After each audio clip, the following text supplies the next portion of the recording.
जय श्री राम।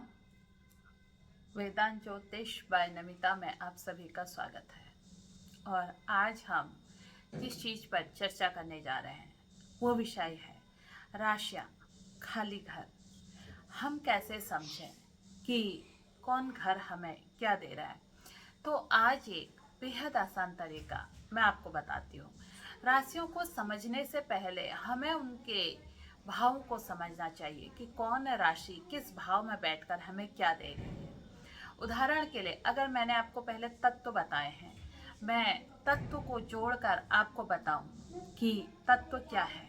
जैसे आपका 4, 8 और 12, ये कौन सा है? ये जल तत्व है।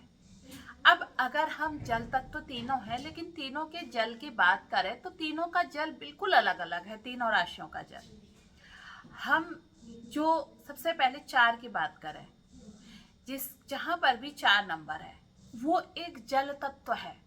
अब जहां पर भी आपकी जन्म कुंडली में 4 नंबर आया है, आप उस जगह को देखिए। अब हमें उस जगह के रिश्ते और उस जगह की चीजों को समझने के लिए ये देखना पड़ेगा, क्योंकि 4 नंबर का जो जल है ना, वो जल एक नदी का जल है, बहता हुआ जल है। तो अब आप अपनी जन्म कुंडली उठाइए, देखिए आपके जो 4 नंबर है वो कहाँ पर पड़ा है। माना आपका 4 नंबर जो है वो 3rd हाउस में पड़ा है, तो आपके जो छोटे भाई बहन होंगे वो आपके लिए बहते जल की तरह हमेशा आपके साथ खड़े रहेंगे आपकी समस्याओं में। अब माना यही 4 नंबर आपके 11th में पड़ा है, तो ये कौन सा घर है? ये मित्रों का भाव है। तो यहाँ पर आपके जो मित्र होंगे, अब बहता जल क्या है ना, देखिए अलग अलग तरीके होते हैं। बहते जल में क्या होता है, कई बार नेगेटिव क्या होता है, इसमें किसी पाप ग्रह की दृष्टि हो तो नहीं कहते कि बहते जल में ये भी हाथ धो रहा है। यानी कि अगर आपका व्यक्तित्व तो सरल है तो यहाँ पर आपके लोग, आपके मित्र, आपका समाज आपसे लाभ उठा सकता है। ठीक है, हम इसके बाद 8 की बात करते हैं। 8 नंबर की राशि, 8 नंबर की राशि क्या है? ये काल पुरुष की कुंडली में 4, 8 रहस्य गहरा ढका हुआ जल। अब ढका हुआ जल जिसको हम कहते हैं, अक्सर नालियां बनती हैं, हम नालियों को ढक देते हैं। अब देखो जहां पर भी 8 नंबर आ रहा है, माना 8 नंबर आपके चौथे घर में आए, तो आपने जहां, चौथा घर हमारा किस चीज का? मकान का भी है। तो आपने जहां मकान बनाया होगा, हो सकता है वहां पर आसपास कोई बड़ा नाला हो जो ढका हुआ हो, या हो सकता है कि आप किसी नाले के आसपास आपका जो अगर 10वें में पड़ा है तो वहां पर भी आपके कर्म स्थान पर कोई नाला हो। हम बेसिकली इस चीज को देखते हैं कि अगर हम इसको अपने बॉडी के अनुसार देखते हैं तो इसमें क्या है कि हमारे जो विचार है, कई बार हमारे विचार अनायास ही दूषित हो जाते हैं। अब उन विचारों को, अब क्या है, अगर हमें नाला है ना, नाले को क्या होता है, अगर हम लगातार इसकी सफाई नहीं करते हैं तो इसमें क्या आने लग जाती है? दुर्गंध आने लग जाती है। इसलिए जो जहां पर भी आपका 8 नंबर आ रहा है, उस 8 नंबर से संबंधित रिलेशंस पर आपको ध्यान देने की जरूरत है। ये लोग आपके जीवन में उन्हीं दूषित विचारों की तरह आपके जीवन को खराब कर सकते हैं। अब बार बार आप इनको समझाते हैं, इनका साथ देते हैं, इनको समझकर काम करते हैं तो ये चीजें ठीक हो जाती हैं। सेम अगर ऐसे ही ये विचार आपके मन में चल रहे हैं तो ये मन को भी गंदा कर रहे हैं। तो इसलिए मन के विचारों को हम कैसे साफ कर सकते हैं? मन के विचारों को हम मेडिटेशन से साफ कर सकते हैं। मन के विचारों को हम अच्छी चीजें जानकर साफ कर सकते हैं। अपने मन को हमने निर्मल करना है, अपने मन की सफाई करनी है, तो हमें अच्छा लिटरेचर पढ़ना चाहिए। और जब पता आपको हमारा मन निर्मल होगा, हमारा मन साफ होगा, अब है तो वही ना, नाले का ही पानी है। अब ऐसा तो नहीं है कि नाला हर जगह गंदा होता है या हर जगह खराब होता है। कई बार आप देखो बहते नाले बहुत साफ होते हैं, उनमें सफाई रखी जाती है। तो अब एक तरह से इसी राशि में आके चंद्रमा क्या है, चंद्रमा भी तो इस जगह पर आके नीच का हो जाता है। इसका क्या मतलब है, इसका क्या संकेत है? इसका संकेत यही है कि हमें अपने जो मन के विचारों को दूषित नहीं करना चाहिए। जितने हमारे मन के विचार पवित्र और साफ रहेंगे ना, हमारी ग्रोथ उतनी अच्छी होगी। और पता आपको एक चीज और बताऊं मैं आपको, ये जो 8 नंबर की राशि जहां पर भी आपकी आ रही होगी ना, अपनी जन्म कुंडली में देखिए, आपके 8 नंबर की राशि जहां कहीं पड़ रही होगी, उस जगह से संबंधित आपको थोड़ा सा सतर्क रहना पड़ेगा।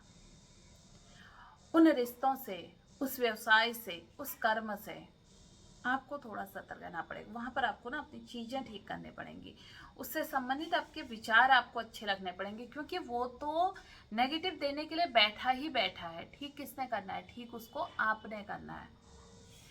अब हम इसके बात करें, फिर हम बात करते हैं 12 नंबर। 12 नंबर का जल क्या है? 12 नंबर का जल है समुद्र का जल। अब आप देखिए ना, 12 नंबर में समुद्र है। अब इस समुद्र के अंदर सब कुछ है छुपा हुआ। अब 12 नंबर कालपुरुष की कुंडली में कहाँ चला गया? मोक्ष के उसमें चला गया। अब यहां से आपने समुद्र में सबने डुबकी लगानी है। अब कौन क्या लाता है, किसको क्या मिलता है?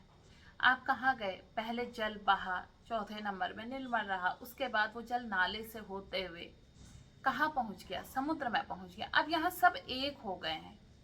अब जब यहाँ सब एक हो गए, तो अब इसमें नदी वाला, इसमें जो है नाले वाला, इस समुद्र में जाकर मिल गए, तो अब हम इसमें से क्या ढूंढते हैं? अब इस 12 नंबर में जाके आपका व्यय होता है चीजों का। क्योंकि व्यय क्यों होता है? देखिए, व्यय इसलिए होता है, गोता लगाना है, समुद्र में जाना है, ढूंढना है, व्यय हो रहा ना, हमारा समय का व्यय हो रहा है। अब इस समय पर भी हमारे हाथ में गलत चीजें लगी हैं, तो वो हमारे प्रारब्ध के कारण लगी हैं। हमें कुछ अच्छा नहीं मिल रहा है, तो अब हम दोनों ने साथ ही समुद्र में डुबकी लगाई, एक को मोती मिल गई और एक को बिच्छू आ गया हाथ में। हुआ क्या? जब मेरे पास सब चीजें ठीक थी, तो मैंने अपनी चीजों को सहेज कर सही नहीं किया, इसलिए मेरे को बिच्छू मिला और बिच्छू ने मुझे डंक मार दिया। और आपने जब समय था, आपने अपनी चीजें ठीक रखी और आपके हाथ में मोती आ गया और इस समय आप खुश हो गए। तो ये जो कालचक्र हमारा यहाँ से चला ना, 1 नंबर से होते होते जब हम जन्म लिया, तो हमारा 1 नंबर, फिर हमें 2 मिला, 3 मिला, 4 मिला, 5, 6, 7, 8, 9, 10, 11 और अंततः 12। उस 12 में ही फिर हम लोगों की एक दौड़ लगी, एक उस समुद्र के अंदर डुबकी लगी, लेने की बारी आई।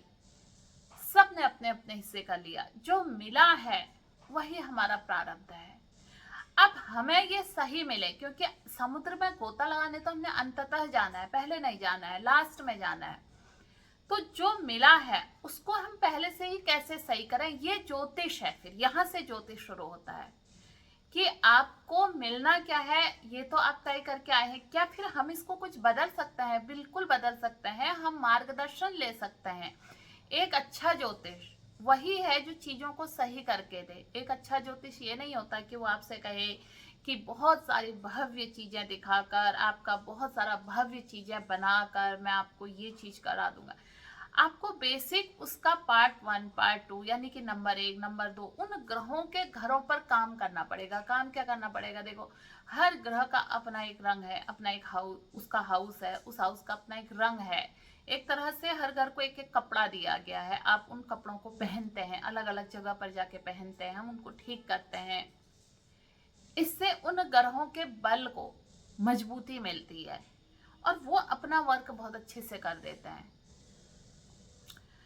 आप कितना ही मर्जी रत्न पहन लीजिए, कोई रत्न पहन लीजिए, लेकिन जब तक आप अपने उस हाउस को मजबूत नहीं करेंगे, तब तक आप 12वें घर के समुद्र तक पहुंचते पहुंचते जब डुबकी लगाएंगे, तो हो सकता है आपके हाथ में खाली रेत आए, हो सकता है आपके हाथ में दौड़ तो सभी गए ना। यहाँ से जब फर्स्ट में हम आए, तो एक दौड़ इस चक्र में सबने लगाई। इस 12 नंबर से हमने जहां पर 1 नंबर से दौड़े, वहां तक हमने 12 नंबर तक सभी ने दौड़ लगाई। और हम दौड़ते दौड़ते दौड़ते हमने क्या करा कि एक जगह पर पहुंचे, और जो हमारा क्या था, 12 नंबर था, है ना। और उस 12 नंबर पर, और उस 12 तक जाते जाते हमने अपनी चीजों को ठीक कर लिया, और इतने अच्छे से ठीक कर लिया कि जब हमारी लेने की बारी आई, तो हमारे हाथ में बहुत अच्छी अच्छी चीजें आई।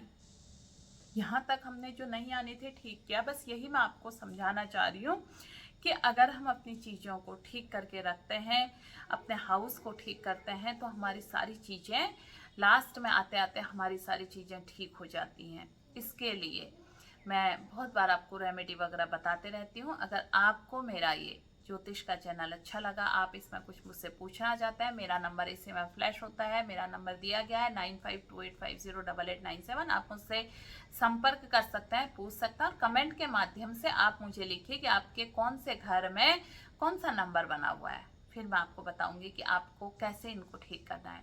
फिर मिलती हूँ मैं आप लोगों को एक नए वीडियो में नई जानकारी के साथ। तब तक आप सभी को जय श्री राम, नमस्कार, धन्यवाद।